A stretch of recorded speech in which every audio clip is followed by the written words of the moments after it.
साहित्य वह जादू की लकड़ी है जो पशुओं में, ईंट पत्थरों में, पेड़ पौधों में भी विश्व की आत्मा का दर्शन करा देती है। ये कथन है सुप्रसिद्ध लेखक प्रेमचंद जी के। प्रस्तुत है प्रेमचंद की जीवनी। प्रेमचंद का मूल नाम धनपत राय था।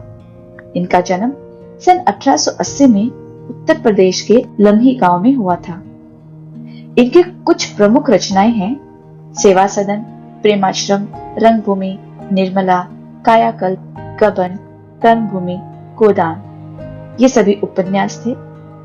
उनके कुछ कहानी संग्रह हैं सोजेवतन, मानसरोवर जो 8 खंडों में विभक्त है, और गुप्तधन। उन्होंने 3 नाटक लिखे हैं, करबला, संग्राम, प्रेम की देवी। और उनके कुछ निबंध संग्रह हैं, कुछ विचार, विविध प्रसंग। सन 1936 में उनकी मृत्यु हो गई। प्रेमचंद हिंदी कथा साहित्य के शिखर पुरुष माने जाते हैं।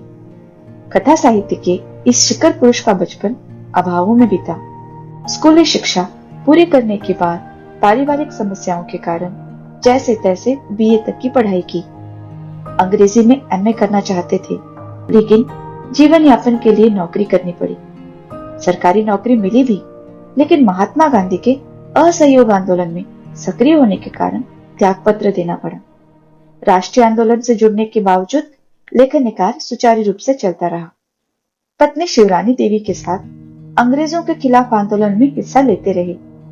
उनके जीवन का राजनीतिक संघर्ष उनकी रचनाओं में सामाजिक संघर्ष बनकर सामने आया, जिनमें जीवन का यथार्थ और आदर्श दोनों था।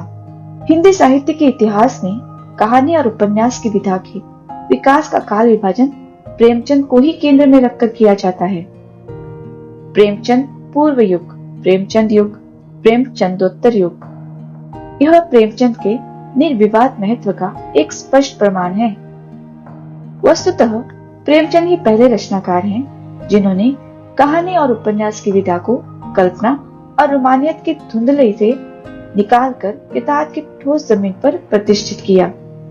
यथार्थ की जमीन से जुड़कर कहानी किस्सा गोई तक सीमित न रखकर पढ़ने पढ़ाने की परंपरा से भी जुड़ी। इसमें उनके हिंदुस्तानी अर्थात हिंदू उर्दू मिश्रित भाषा का विशेष योगदान रहा। उनके यहाँ हिंदुस्तानी भाषा अपने पूर्ण ठाट बाट और जातीय स्वरूप के साथ आई। उनका आरंभिक कथा साहित्य कल्पना, संयोग और रोमानियत के ताने बाने से बुना गया है, लेकिन एक कथाकार के रूप में उन्होंने लगातार विकास किया और पंच परमेश्वर जैसी कहानी तथा सेवा सदन जैसे उपन्यास के साथ सामाजिक जीवन को कहानी का आधार बनाने वाली यथार्थवादी कला के अग्रदूत के रूप में सामने आए। यथार्थवाद के भीतर भी आदर्शोन्मुख यथार्थवाद से आलोचनात्मक यथार्थवाद तक की विकास यात्रा प्रेमचंद ने की। आदर्शोन्मुख यथार्थवाद स्वयं उन्हीं की गढ़ी हुई संज्ञा है। यह कहानी और उपन्यास के क्षेत्र में किए गए उनके ऐसे रचनात्मक प्रयासों पर लागू होती है जो कटु यथार्थ का चित्रण करते हुए भी समस्याओं और अंतर्विरोधों को अंततः एक आदर्शवादी और मनोवांछित समाधान तक पहुंचा देती है। सेवा सदन, प्रेमाश्रम आदि उपन्यास और पंच परमेश्वर, बड़े घर की बेटी, नमक का दरोगा आदि कहानियां ऐसी ही हैं। बाद की उनकी रचनाओं में यह आदर्शवादी प्रवृत्ति कम होती गई और धीरे धीरे वे ऐसी स्थिति तक पहुंचते हैं जहां कठोर वास्तविकता को प्रस्तुत करने में वे किसी तरह का समझौता नहीं करते। गोदान उपन्यास और फूस की रात, कफन आदि कहानियां इसके सुंदर उदाहरण हैं।